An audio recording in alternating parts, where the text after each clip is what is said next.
Good evening. Welcome to my channel Aswathy ശ്രീമിത്തുനിധി. ഇന്ന് ഞാൻ നിങ്ങളുടെ മുന്നിൽ വന്നിരിക്കുന്നത് നിങ്ങൾക്ക് ഏവർക്കും സുപരിചിതയായ ഒരു പ്ലാന്റിൻ്റെ കാര്യം പറയാനാണ്. അതിൻ്റെ പോട്ടിങ്ങും അതിൻ്റെ ഫെർട്ടിലൈസിങ്ങും അതിൻ്റെ കെയറും പിന്നീട് അതിൻ്റെ കുറിച്ചുള്ള ഡീറ്റെയിൽസൊക്കെ പറയാനായിട്ടാണ്. മറ്റൊന്നുമല്ല, നമ്മുടെ ഒരു പപ്പായ ഒട്ടുമിക്ക എല്ലാ വീടുകളിലും ഒരു പപ്പായ ചെടിയെങ്കിലും ഉണ്ടാവും. അപ്പോൾ എങ്ങനെയാണത് പോട്ട് ചെയ്യേണ്ടതെന്നും എങ്ങനെയാണത് നടേണ്ടതെന്നും എന്ത് കെയറാണ് അതിന് കൊടുക്കേണ്ടതെന്നും എന്ത് ഫെർട്ടിലൈസറാണ് നമ്മൾ ചെയ്യേണ്ടതെന്നും പിന്നെ അതിനെ ബാധിക്കുന്ന രോഗങ്ങൾ, അതിൻ്റെ പ്രതിവിധി എന്നതിനെക്കുറിച്ചൊക്കെ നിങ്ങളെ മുന്നിൽ ഞാൻ ഷെയർ ചെയ്യാനായിട്ട് പോവുകയാണ്. അപ്പോൾ നമുക്ക് വീഡിയോയിലേക്ക് പോകാം. അപ്പം നമ്മുടെ പപ്പായ നടാനായിട്ട് 2 അടി നീളത്തിലും 2 അടി വീതിയിലുമാണ് ഞാനൊരു കുഴി എടുത്തിരിക്കുന്നത്. അതായത് ഏകദേശം 2 അടി ആഴമുള്ളൊരു കുഴിയാണിത്. ഇത് ഞാനൊരു 10 ദിവസം മുന്നേ എടുത്തിട്ടിരിക്കുന്നൊരു കുഴിയാണ്. ഇതിൽ ഞാനൊരു 150 ഗ്രാമിന് മുകളിൽ ഡോളോമൈറ്റ് ചേർത്ത് മണ്ണൊന്ന് ട്രീറ്റ് ചെയ്തിട്ടിട്ടുണ്ടായിരുന്നു. ഈ ഡോളോമൈറ്റ് ചേർക്കുന്നതെന്ന് എന്തിനെന്ന് വെച്ചാൽ നമ്മുടെ ചെടിക്ക് ആവശ്യമായിട്ടുള്ള പപ്പായയ്ക്ക് ആവശ്യമായിട്ടുള്ള കാൽസ്യവും മഗ്നീഷ്യവും ഒക്കെ കിട്ടുന്നതിന് വേണ്ടിയിട്ടും മണ്ണിനെ ഒന്ന് ഫലഭൂഷ്ടിത ഉള്ളതാക്കാനായിട്ടും കൂടെ വേണ്ടിയിട്ടാണ് നമ്മൾ ഡോളോമൈറ്റ് ചേർക്കുന്നത്. ഡോളോമൈറ്റിന് പകരം കുമ്മായം ചേർത്താലും മതിയാവും. അത് നിങ്ങളുടെ കൈവശമുള്ളത് ഡോളോമൈറ്റ് ആണെങ്കിൽ ഡോളോമൈറ്റ്, അല്ല കുമ്മായം ആണെങ്കിൽ കുമ്മായം, നിങ്ങളുടെ സൗകര്യം പോലെ ചേർത്താൽ മതിയാവും. ഇനി ഞാൻ ആദ്യമായിട്ട് അടിവളമായിട്ട് കൊടുക്കാൻ പോകുന്നത് ഏകദേശം ഒരു 400 ഗ്രാം അളവിന് വേപ്പിൻ പിണ്ണാക്കും ഒരു 100 ഗ്രാമിന് മുകളിൽ എല്ലുപൊടി എടുത്തിട്ടുണ്ട്. എല്ലുപൊടി എടുത്തിരിക്കുന്നത് നമ്മുടെ ചെടിക്ക് ആവശ്യമായ ഫോസ്ഫറസും മറ്റു മൂലകങ്ങളൊക്കെ ലഭിക്കുന്നതിന് വേണ്ടിയാണ്. വേപ്പിൻ പിണ്ണാക്ക് നല്ലൊരു കീടനാശിനിയാണെന്ന് നിങ്ങൾക്ക് എല്ലാവർക്കും അറിയാവുന്നതാണ്. അപ്പോൾ ഞാനിത് ഏറ്റവും അടിയിൽ കുഴിയിലിട്ട് കൊടുക്കുകയാണ്. ഇനി ഇതിലേക്ക് ട്രൈക്കോഡർമ ചേർത്ത് സമ്പുഷ്ടീകരിച്ച ചാണകപ്പൊടിയാണിത്. ഇത് 1 കിലോയോളം ഈ കുഴിയിലോട്ട് ഇട്ട് കൊടുക്കുകയാണ്. ഇട്ട് കൊടുത്തതിന് ശേഷം നമുക്ക് ഈ മണ്ണ് ഒന്ന് ഇളക്കി കൊടുക്കാം. ഇളക്കി കൊടുത്തിട്ട് ഒരല്പം വെള്ളമൊന്ന് നമ്മുടെ കുഴിയിലൊന്ന് തളിച്ചു കൊടുക്കാവുന്നതാണ്. ഇതൊന്ന് മിക്സ് ചെയ്തതിന് ശേഷമാണ് അല്പം വെള്ളം തളിച്ചു കൊടുക്കുന്നത്. ഞാൻ വെള്ളം തളിച്ചിട്ടുണ്ട്. ഇനി നമുക്ക് നമ്മുടെ കയ്യിലുള്ള വെർമി കമ്പോസ്റ്റ് 1 കിലോയ്ക്ക് താഴെയാണ് ഞാൻ ചേർത്ത് കൊടുത്തിട്ടുണ്ട്. ഇതെല്ലാം ചേർത്തതിന് ശേഷം ഇത്രയും മതിയാവും അടിവളമായിട്ട്. നമുക്ക് ഒരിക്കൽ കൂടെ ഒന്ന് മിക്സ് ചെയ്തിട്ട് നമുക്ക് നമ്മുടെ കുഴി ഒരല്പം മണ്ണിട്ട് മൂടിക്കൊടുക്കാവുന്നതാണ്. മണ്ണിട്ടിട്ട് ഈ മണ്ണും നമ്മൾ നേരത്തെ ഇട്ട വളവും കൂടെ ഒന്നുകൂടി ഞാനൊന്ന് മിക്സ് ചെയ്ത് കൊടുക്കുകയാണ്. ഇങ്ങനെ ചെയ്യുമ്പോഴത്തേക്ക് നമ്മുടെ പപ്പായയ്ക്ക് കുറച്ച് നാളത്തേക്ക് പ്രത്യേകിച്ചൊരു വളമൊന്നും നമ്മൾ കൊടുക്കേണ്ടതായിട്ടില്ല. പിന്നീട് ഇടയ്ക്കിടയ്ക്ക് നമുക്ക് ബാക്കിയുള്ള വളങ്ങൾ ചെയ്ത് കൊടുത്താൽ മതിയാവും. ഇതെന്തായാലും 1 മാസത്തേക്ക് നമ്മുടെ പപ്പായയ്ക്ക് ഒരു വളവും കൊടുക്കേണ്ടിയില്ല. എന്നിട്ട് നമ്മളൊരു കുഴി കണക്ക് പിന്നെ ഉണ്ടാക്കുകയാണ്. ഇതെല്ലാം ഒന്ന് മണ്ണൊക്കെ ഒന്ന് മിക്സ് ചെയ്തതിന് ശേഷം ഒരു കുഴി ഉണ്ടാക്കി കൊടുക്കുകയാണ്. ചെറിയൊരു പിള്ളക്കുഴി ഉണ്ടാക്കി കൊടുക്കുകയാണ്. ഇതിലേക്കാണ് നമ്മുടെ പപ്പായയുടെ തൈ ഞാൻ വച്ചു കൊടുക്കുന്നത്. ഇതാണ് ഞാൻ നടാനായിട്ട് ഉദ്ദേശിക്കുന്ന പപ്പായ. ഇത് നമ്മുടെ റെഡ് ലേഡിയുടെ പപ്പായയാണ്. ഇത് ഇനം പപ്പായാണെന്ന് എല്ലാവർക്കും അറിയാം. ചുവട്ടിൽ നിന്ന് തന്നെ ഒരുപാട് കായ്കളുണ്ടായി നിറയെ പപ്പായ ഉണ്ടാവുന്നൊരു ഇനമാണ് റെഡ് ലേഡി എന്നറിയാം. ഇത് ഞാൻ വിത്ത് മുളപ്പിച്ചെടുത്താണ്. ഏകദേശം 1.5 മാസം പ്രായമുള്ളൊരു തൈയാണ്. ഇതിൻ്റെ തണ്ട് ഭാഗം കണ്ടാൽ മനസ്സിലാവും മുറ്റുള്ളൊരു തൈയാണെന്ന്. പിന്നെ ഇത് ഹാർഡനിങ് ചെയ്യാനായിട്ട് ആദ്യം വയ്ക്കുകയാണ് നമ്മൾ പ്രധാനമായിട്ട് ശ്രദ്ധിക്കേണ്ടത്. ഈ പപ്പായ പോലുള്ളത്, പപ്പായ ആയാലും മരങ്ങളൊക്കെ നമ്മൾ ഏത് നടുമ്പോഴും ഒന്ന് ഹാർഡനിങ് ചെയ്യാനായിട്ട് ശ്രദ്ധിക്കണം. ഹാർഡനിങ് ചെയ്യുന്നത് എങ്ങനെയെന്ന് വെച്ചാൽ നമ്മൾ രാവിലെ ഒരു 9 മണി തൊട്ട് 11 മണി വരെയെങ്കിലും ഇത് നന്നായിട്ട് വെയിൽ കിട്ടുന്നൊരു പോർഷനിൽ ഇതെടുത്ത് വെക്കണം. ഒരു സ്ഥലത്ത് ഇത് വെച്ചതിന് ശേഷം ഡെയിലി വെള്ളം കൊടുക്കരുത്. അപ്പം ഇത് സ്വന്തമായിട്ട് തന്നെ ഒരു അതിജീവനം, സ്വയം പ്രതിരോധ ശേഷി എന്ന് പറയുന്ന ഈ ചെടി തന്നെ സ്വയം ഒന്ന് പ്രതിരോധിക്കും. സൺലൈറ്റിനെയൊക്കെ ഒന്ന് പ്രതിരോധിക്കാനായിട്ട് ഇതിൻ്റെ തണ്ടിൽ നിൽക്കുന്ന ഒരു വാട്ടർ കണ്ടൻറ്റ് ഉണ്ടാവും പപ്പായയുടെ തണ്ടിൽ. ആ വാട്ടർ കണ്ടൻറ്റ് ഇതിൻ്റെ വേരിലോട്ട് അബ്സോർവ് ചെയ്തിട്ട് സ്വയം ഒരു പ്രതിരോധ ശേഷി ചെടി സ്വയം ഒന്ന് ആർജിച്ചെടുക്കും. അങ്ങനെ ആകുമ്പോഴത്തേക്ക് അങ്ങനെ നടുന്ന പപ്പായകൾ പെട്ടെന്ന് വരികയോ അസുഖം ബാധിക്കുകയൊന്നും ചെയ്യത്തില്ല. അതിന് വേണ്ടിയിട്ടാണ് നമ്മൾ അങ്ങനെ ചെയ്യുന്നത്. ഇത് കണ്ടില്ലേ, ഞാൻ അതിൻ്റെ ലീവ്സൊക്കെ അടർന്നു പോയിട്ടുണ്ട്. പക്ഷേ എങ്കിൽ കുറേ കുരുപ്പുകൾ എല്ലാത്തിലും വരുന്നുണ്ട്. ഇടയ്ക്ക് നിന്നൊക്കെ കുറേ കുരുപ്പുകൾ വന്ന് തുടങ്ങുന്നുണ്ട്. അപ്പോൾ ഇത് ഹാർഡനിങ് ചെയ്തൊരു തൈയാണ്. ഇതാണ് വെച്ച് കൊടുക്കുന്നത്. ഇത് വെച്ച് കൊടുക്കാനായിട്ട് പോവുകയാണ്.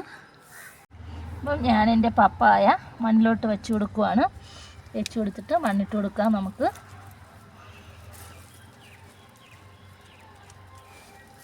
ഒരുപാട് അങ്ങ് മണ്ണിടണ്ട. അത്യാവശ്യം നമ്മുടെ ചെടി ഏത് മരയാണോ മണ്ണുണ്ടായിരുന്നത് അതുവരെ മണ്ണിട്ട് കൊടുത്താൽ മതിയാവും.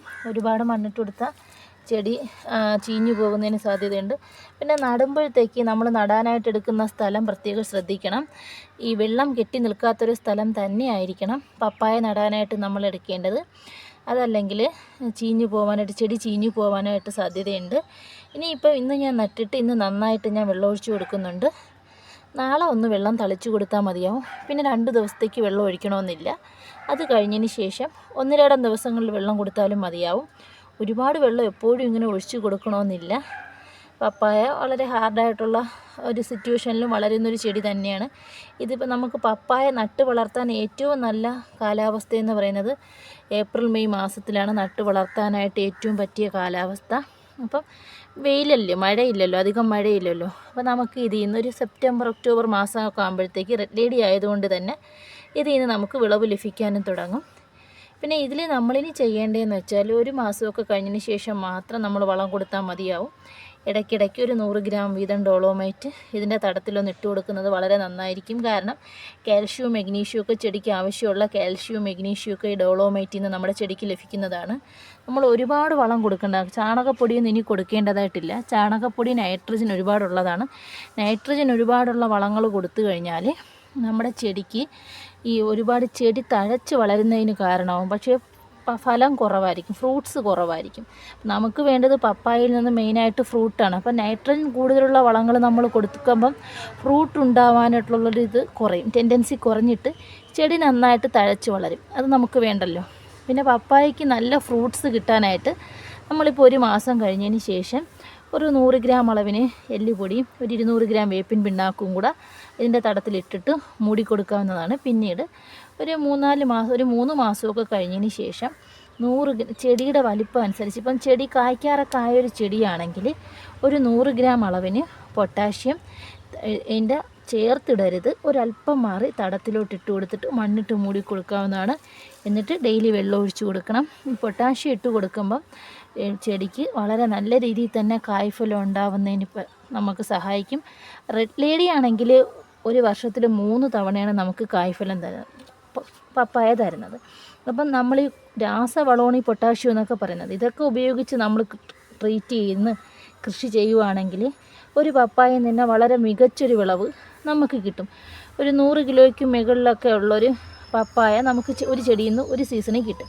അതേസമയം നമ്മൾ ഈ കരിയില കമ്പോസ്റ്റ് അങ്ങനെയുള്ള വളങ്ങൾ, മണ്ണിര കമ്പോസ്റ്റ് അങ്ങനെയുള്ള വളങ്ങളൊക്കെ ആണെങ്കിൽ നമുക്ക് മികച്ചൊരു വിളവ് കിട്ടുന്നതായിട്ട് നമുക്ക് പ്രതീക്ഷിക്കാൻ പറ്റത്തില്ല. കാരണം എന്ന് വെച്ചാൽ ചെടി നന്നായിട്ട് തഴച്ചിരിക്കും, ആരോഗ്യമായിട്ടിരിക്കുമെങ്കിലും ഈ വിളവ് ലഭിക്കുന്നതിന് പൊട്ടാഷ്യം, നമ്മുടെ ഫോസ്ഫറസ്, മഗ്നീഷ്യം, കാൽഷ്യം ഇങ്ങനെയുള്ള മൂലകങ്ങൾ നമ്മുടെ ചെടിക്ക് ആവശ്യത്തിന് ചെടി ആവശ്യപ്പെടുന്നതനുസരിച്ച് നമ്മൾ കൊടുത്തേ മതിയാവുകയുള്ളൂ. അപ്പോൾ നമ്മുടെ പപ്പായൻ്റെ ചെടിക്ക് ഞാൻ ആവശ്യത്തിന് വെള്ളം ഒഴിച്ചു കൊടുത്തിട്ടുണ്ട്. തടം നന്നായിട്ട് നനയുന്ന വിധത്തിൽ തന്നെ വേണം നമ്മൾ വെള്ളം ഒഴിച്ച് കൊടുക്കാനായിട്ട്. ഇന്ന് ഞാൻ നട്ടിട്ടുണ്ട്. നാളെ നമുക്ക് ജസ്റ്റ് ഒന്ന് വെള്ളം തളിച്ചു കൊടുത്താൽ മാത്രം മതിയാവും. 2 ദിവസത്തേക്ക് ഇനി വെള്ളം കൊടുക്കണമെന്നില്ല. പിന്നെ എല്ലാവരും ഒരു പപ്പായ തൈയെങ്കിലും വീട്ടിൽ വെച്ച് പിടിപ്പിക്കണം. നമുക്ക് ഇപ്പം നിലത്ത് വെക്കാൻ സൗകര്യം ഇല്ലെങ്കിൽ ഒരു ബക്കറ്റിലെങ്കിലും ടെറസിലോ മുറ്റത്തെങ്കിലും ഒക്കെ ഒരു വലിയ ചട്ടിയിലൊക്കെ വെച്ച് പിടിപ്പിക്കാവുന്നതാണ്. എന്ന് വെച്ചാൽ വളരെയധികം പോഷകമൂല്യമുള്ളൊരു ഫ്രൂട്ട് തന്നെയാണ് പപ്പായ. Vitamin C റിച്ചൊക്കെയാണ്. നമുക്കിപ്പോൾ അത് ഫ്രൂട്ടായിട്ടും കഴിക്കാം, ഒരു വെജിറ്റബിളായിട്ടൊക്കെ എടുക്കാം, തോരനൊക്കെ വയ്ക്കാനായിട്ടൊക്കെ വളരെ നല്ലൊരു ഫ്രൂട്ട് തന്നെയാണിത്. പിന്നെ കുട്ടികൾക്കൊക്കെ കൊടുക്കുന്നതും വളരെ നല്ലൊരു ഫ്രൂട്ടാണ്, കൊടുക്കാനും വളരെ നല്ല ഫ്രൂട്ടാണ്. പിന്നെ ഇതിൻ്റെ അകത്ത് നമ്മൾ കെമിക്കൽസും പെസ്റ്റിസൈഡ്സൊന്നും അടിച്ചു വരുന്നതല്ലേ. നമ്മുടെ മുറ്റത്ത് നമ്മൾ ഉണ്ടാക്കിയിട്ട് കൊച്ചുങ്ങൾക്ക് കൊടുക്കുമ്പോൾ നമുക്കും അതൊരു സന്തോഷം. പിന്നെ നമുക്ക് കറിക്ക് ഉപയോഗിക്കാം, തോരൻ വയ്ക്കാം. ഇങ്ങനെയൊക്കെ ആകുമ്പോൾ നമുക്കൊരു സന്തോഷം തോന്നുമില്ലേ. അപ്പോൾ എനിക്ക് അങ്ങനെയൊക്കെ സന്തോഷം തോന്നുന്നുണ്ട്. നിങ്ങളുടെ അഭിപ്രായം എന്തെന്ന് കമൻറ്റ് ബോക്സിൽ ഒന്ന് പറയാനായിട്ട് ശ്രമിക്കണേ. ഞാൻ ഇങ്ങനെ നട്ട എൻ്റെ പപ്പായൻ്റെ വിളവൊന്ന് കാണിച്ചു തരാമേ. അപ്പോൾ ഫ്രണ്ട്സ്, ഞാൻ എൻ്റെ പപ്പായയിൽ നിന്ന് വിളവെടുക്കാനായിട്ട് പോവുകയാണ്. ഇതിപ്പോൾ ഇച്ചിരി പൊക്കത്തിലാണ്. ഞാൻ കസേര ഇട്ടിട്ട് കസേരയുടെ പുറത്ത് നിന്നിട്ടാണ് പപ്പായ പിച്ചുന്നത്. പപ്പായ പിച്ച് മോളുടെ കയ്യിൽ കൊടുക്കുകയാണ്. നിലത്തിട്ട് ഇത് പൊട്ടി പോവും, അതുകൊണ്ടാണ് മോളുടെ കയ്യിൽ കൊടുക്കുന്നത്. നിലത്ത് നമ്മൾ പിച്ചിയിട്ടാലും മുറ്റത്ത് വീഴുമ്പോഴത്തേക്ക് മുറ്റത്താണ് വീഴുന്നത്, മുറ്റത്ത് വീണാൽ ഇത് പൊട്ടിപ്പോവും. അതുകൊണ്ട് പപ്പായ പിച്ചി കൊച്ചിൻ്റെ കയ്യിൽ ഇങ്ങനെ കൊടുക്കുകയാണ്. കൊച്ചു ബക്കറ്റിലോട്ട് വയ്ക്കുവാണ്. ഇത് നമുക്ക് നല്ലൊരു വിളവ് തന്നെയാണ്. ഇതിപ്പോൾ ഒരുപാട് നാളായ പപ്പായാണ്, ഏതാണ്ട് ഒരു 3 വർഷം കഴിഞ്ഞ പപ്പായയാണ്. അപ്പോൾ ഇത് മറ്റൊരു പപ്പായയാണ്. എനിക്കിവിടെ 4-5 ചെടിയുണ്ട്, പപ്പായൻ്റെ ചെടികളുണ്ട്. അതിൽ 3 നിന്ന് സ്ഥിരമായിട്ട് വിളവ് കിട്ടുന്നതാണ്. ഇതിപ്പം ഞാൻ നേരത്തെ കാണിച്ചതല്ല, മറ്റൊരു ചെടിയാണ്. പിന്നെ ഇത് അടർത്തിയെടുക്കാനായിട്ട് നല്ല പ്രയാസമാണ്, വളരെ ശ്രമകരമായൊരു ജോലിയാണ്. കാരണം ഇതിൽ തറയിൽ വീണാലും കുഴപ്പമില്ല. ഇത് നിൽക്കുന്നത് മണ്ണ് നിൽക്കുന്ന സ്ഥലത്ത്, മണ്ണുള്ള പോർഷനിലാണ് ഇത് നിൽക്കുന്നത്. അപ്പം തറയിലാണ് വീഴത്തുള്ളൂ, വെറും തറയിലെ നിലത്തെ വീഴത്തുള്ളൂ. അവിടെ സിമൻ്റൊന്നും അല്ല, ഇൻ്റർലോക്ക് സിമൻ്റൊന്നും അല്ല. ഇത് പൊട്ടിച്ചെടുക്കാൻ നല്ല പ്രയാസമുണ്ട് കേട്ടോ. അപ്പോൾ ഞാൻ നന്നായിട്ട് വളമൊന്നും കൊടുത്തിട്ടില്ലായിരുന്നു. കാരണമെന്ന് വെച്ചാൽ ഞാൻ ഇന്നാൾ പറഞ്ഞിട്ടുണ്ടായിരുന്നല്ലോ, ഇതിന് മുന്നത്തെ വീഡിയോസിലൊക്കെ പറഞ്ഞിട്ടുണ്ടായിരുന്നല്ലോ, ഇടയ്ക്ക് ഇത്തിരി ഹോസ്പിറ്റൽ കേസും ഹെൽത്ത് ഇഷ്യൂസൊക്കെ ഉണ്ടായിരുന്നു.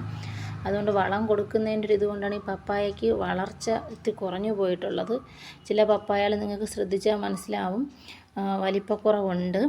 പിന്നെ ഒരു പപ്പായ താഴെ നിൽക്കുന്ന ഈ പഴുത്ത പപ്പായ ഞാൻ പിച്ചത്തില്ല, അത് ഞാൻ കിളികൾക്കായിട്ട് മാറ്റി വെച്ചിരിക്കുന്നതാണ്.